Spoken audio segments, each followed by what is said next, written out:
The 5 antagonistic players of the Indiana Fever are undermining Caitlin Clark.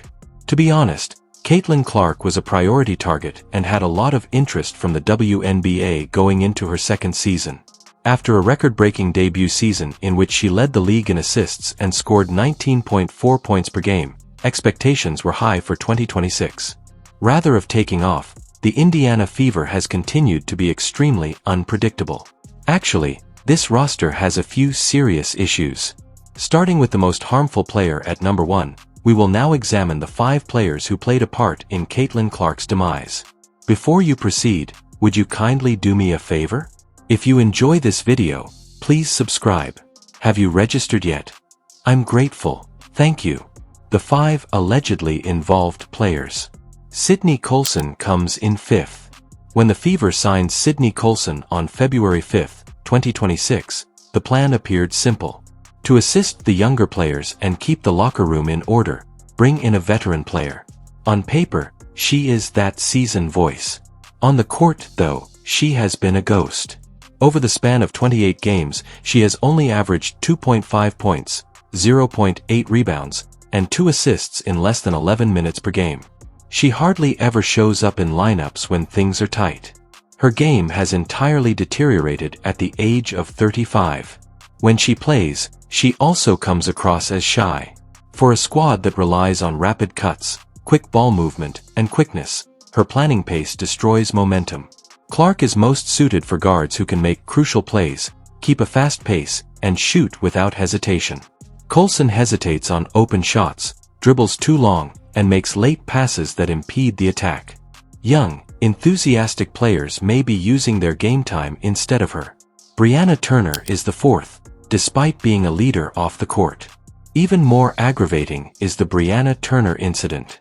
She's not having any difficulties. Instead, it's because of the high standards set for her. Turner was once a first-round pick and a standout defensive player who was renowned for his perseverance, energy, and shot-blocking skills.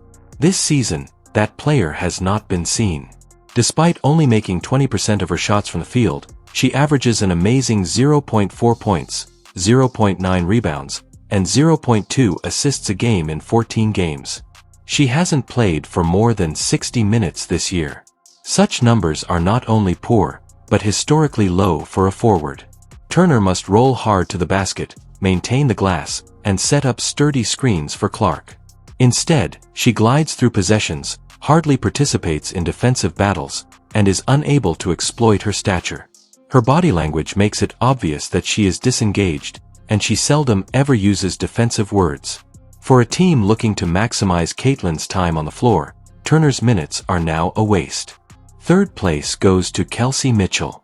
This one is controversial due to Kelsey Mitchell's scoring history. Since entering the league in 2018, she has established herself as the Fever's go-to bucket getter. During the previous season, she averaged over 18 points each game. This year, her average remains at 16.6.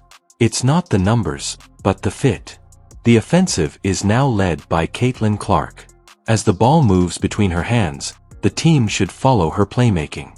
Mitchell, on the other hand, keeps playing like the starting guard by establishing rhythm through isolated possessions rather than dribbling and holding the ball for extended periods of time. When Clark is in possession of the ball, the Fever's offense functions flawlessly. As Mitchell takes over, the online fan reaction stops, the beat slows, and the space becomes smaller. Her resistance to adapt is causing a conflict of styles, which is causing the squad to suffer far more than the box score suggests. The plan is known to the defenders. Make Mitchell relax, calm down, and take the tough shots. Despite the fact that this team rarely. She can make those shots if she needs them. The primary problem is this clash of styles. A ball-dominant attacker and a once-in-a-generation creator just don't get along. Mitchell is dissatisfied with the ball.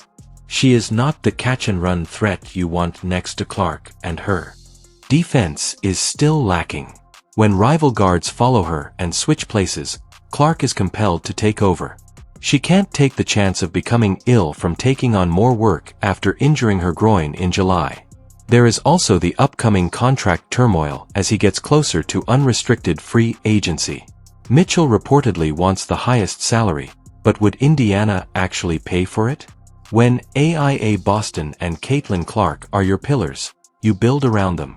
Defenders, shooters, and selfless role models. Even though it is no longer proper, Mitchell still aspires to be the alpha. Dara Stanton comes in second. When Indiana hired Dara Stanton in 2024, the strategy became clear. There should be some floor spacing, painter ability, and rebounding power to keep the offense open in the 2025 WNBA championships. But as of 2026, the impact hasn't caught up with the credentials. She averages just 5.0 points and 2.4 rebounds per game, shooting less than 38% from the floor. That is much too low for a forward who is supposed to finish inside and spread the floor. She turns gently. When things become difficult, she completely disappears and has a slow transition defense. Timing is a crucial part of Clark's approach. When she drives and gets past the defender, she needs teammates who are ready to fire. Dantas stops. In that little moment of uncertainty, momentum, rhythm, and a sense of community are all destroyed. On the defensive end, the scenario is the same. In the contemporary WNBA, power forwards who can guard the rim, switch, and close out are highly sought after. Dantas struggles with all three. Clark fills in the gaps left by heavy feet, late closeouts, and subdued communication. She is rarely toxic when it comes to drama in the locker room. She is toxic in a passive way. An experienced player logs minutes while younger, more enthusiastic players watch from the bench. Natasha Howard is up first. The largest burden on Caitlin Clark's system is Natasha Howard. On paper, she was the ideal signature. Former All-Star, three-time WNBA champion, and well-known painter. In actuality, it has been a slow-motion disappearance. Up until 2026, Howard will average 11.666 points, 6.8 rebounds, and 1.4 assists. Everything appears substantial at first, but then you notice the repulsive part. She has lost 41% of the floor. That raises concerns about Caitlin Clark's potential as an inside-the-arc forward. Missed bunnies at the rim, short shots clanking off iron, and missed putbacks have all become routine. Clark's strategy depends on forwards who can finish hard at the rim or stretch defenses with a reliable jumper. Howard is also struggling. When she does manage to move the ball, her touch is all over the place. She avoids the hoop and doesn't dive hard during pick and rolls. Rather than being the dependable season presence that she was brought in to be, Clark is under more pressure to carry the momentum and the scoring because of Howard's volatility. No point guard should be required to perform this task on their own. Defense is obviously deteriorating. Natasha Howard used to be a switch that could lock up anyone by rapidly rotating, being watchful in close quarters, and protecting multiple locations without blinking. Who kept them safe? But by the age of 32, the explosion has vanished. She is currently being beaten on the first step. Her revolutions occur a touch too late, and her footwork is clunky. The moment the guards see that she is wearing drop cover, they strike without hesitation. She is now a defensive target as opposed to a defensive anchor. In this case, passion is equally crucial as talent, closing words, and outro.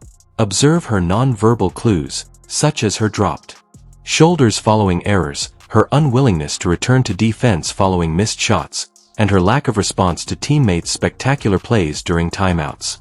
She is hardly the seasoned voice that our young Fever team needs.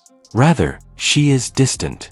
On the other hand, despite her injury, Caitlin Clark never stops praising her teammates, pointing out inconsistencies, and inspiring the group. It is necessary to convey that degree of urgency. With Howard, it doesn't.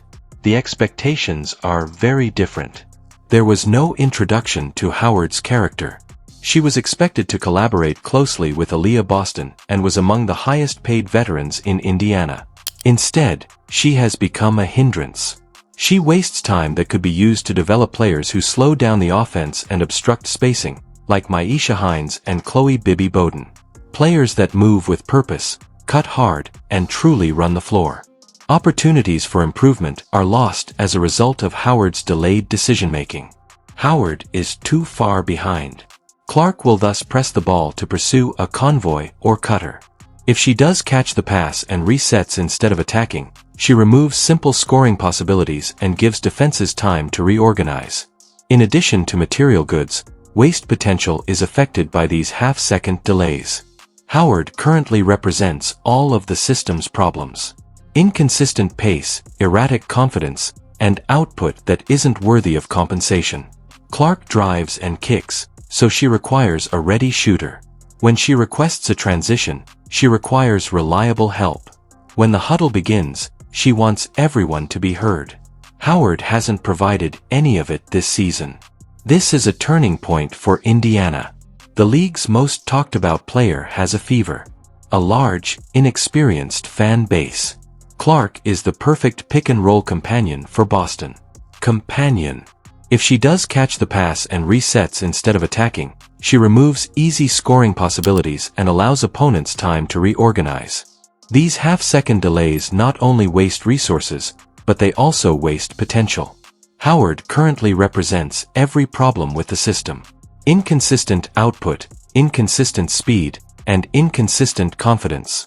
Clark drives and kicks, so she requires a ready shooter. When she requests a transition, she requires reliable help. When the huddle begins, she insists that everyone's voices be heard. Howard hasn't provided any of it this season. This is a turning point for Indiana. The league's most talked about player, a substantial rookie fanbase, and the perfect position mate and option for Boston and Clark. But victory and hype are two different things.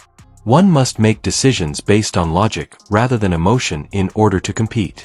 If they don't get rid of the deadweight immediately, Indiana may burn through Clark's prime and possibly lose her entirely.